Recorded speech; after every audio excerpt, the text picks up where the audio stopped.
新竹市有一个社团甲环保局合作，每个月办一间市仔，收集民众厝内用袂着，毋过无想要等讨价的物件，把这款物件免费提供给有需要的人。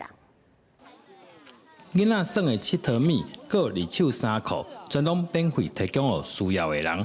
这个社团每个月拢会招民众，把厝内用袂着的物件载来公园，免费分享，来提起民众珍惜资源。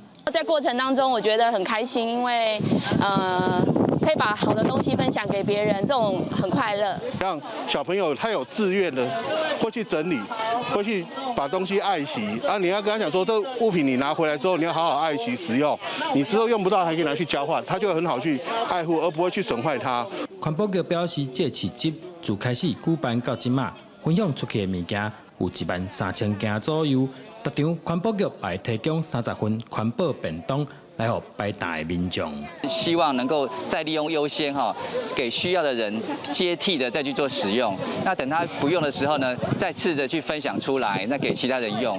社团表示，希望透过活动提起民众资源循环再利用的重要性，减少废弃物，大家做伙来爱惜咱的地球。记者对君和新竹报道。